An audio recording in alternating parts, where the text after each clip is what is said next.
Now, I want to talk to those of you who are woke and who are open to rational argument.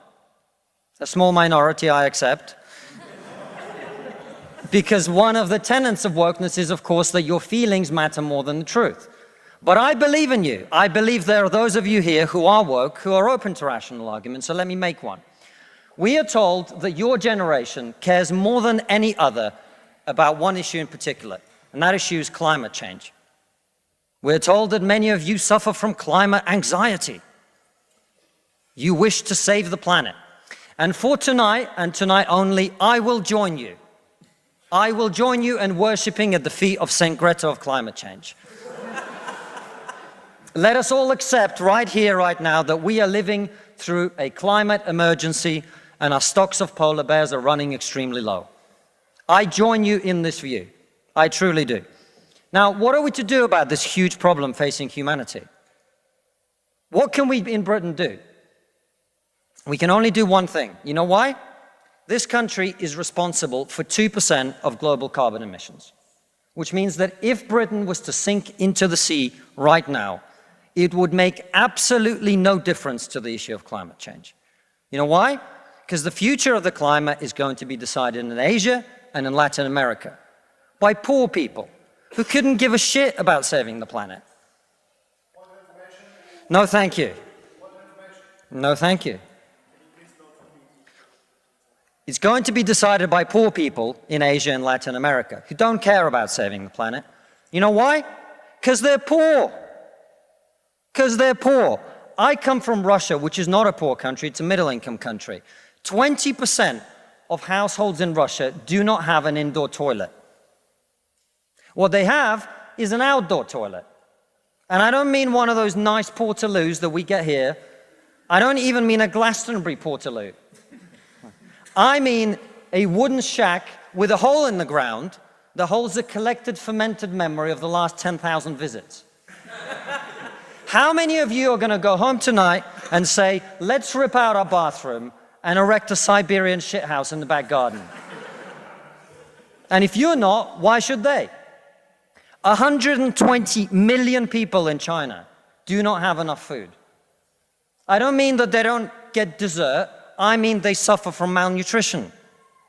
That means that their immune system is breaking down because they don't have enough food. You're not going to get them to stay poor. Imagine you're Xi Jinping, the leader of China. When you were 10 years old, there was a revolution, a cultural revolution in your country, and people came and they put your father in prison. Your mother had to denounce him. Your sister killed herself. And you, no longer enjoying the protection of your formerly powerful father, were sent to a village where you lived in a cave house. And here you are, decades later. You have clawed your way up the bloody and greasy pole of Chinese politics to be the undisputed supreme leader of the very Communist Party that destroyed your family.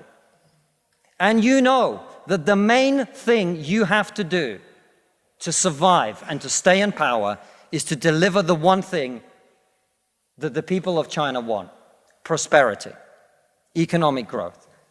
Where do you think climate change ranks on Xi Jinping's list of priorities? A third of all children who live in extreme poverty in the world live in India. That means they are starving and dying of preventable disease. Now, about 15 months ago, my wife got pregnant. Not me, because we're old school.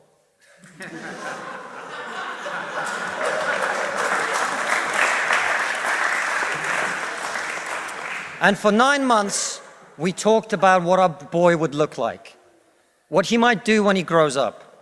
We looked at baby scans and videos on YouTube about what the fetus looks like at 9 months and 12 months and 20 months. And eventually he was born.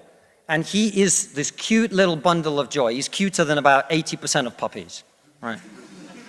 Now, if you said to me that I had a choice, either my son had a serious risk of starving or dying from a preventable disease in the next year, or I could press a button and he would live. He would go to school. He would bring his first girlfriend home.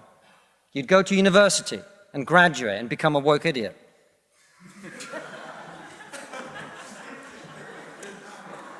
And then he'd get a job and get married and have children and become a man. But all I have to do is press this button. And for every day of my son's life, a giant plume of CO2 is going to get released into the atmosphere. Now, you're all very young, and most of you are not parents. Let me tell you something. There is not a parent in the world who would not smash that button so hard their hand bled.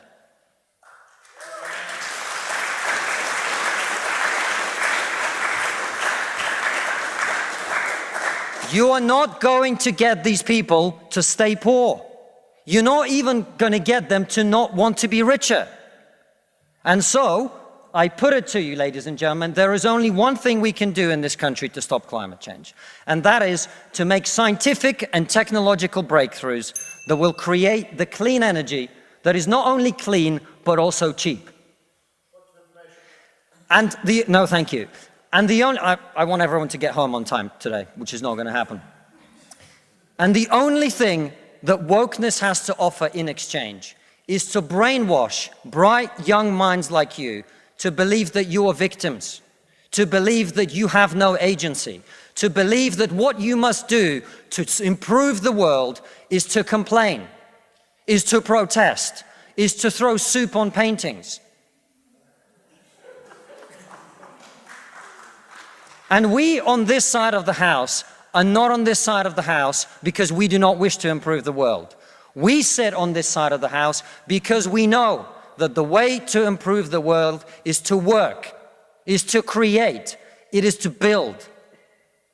And the problem with woke culture is that it's trained too many young minds like yours to forget about that. Thank you very much.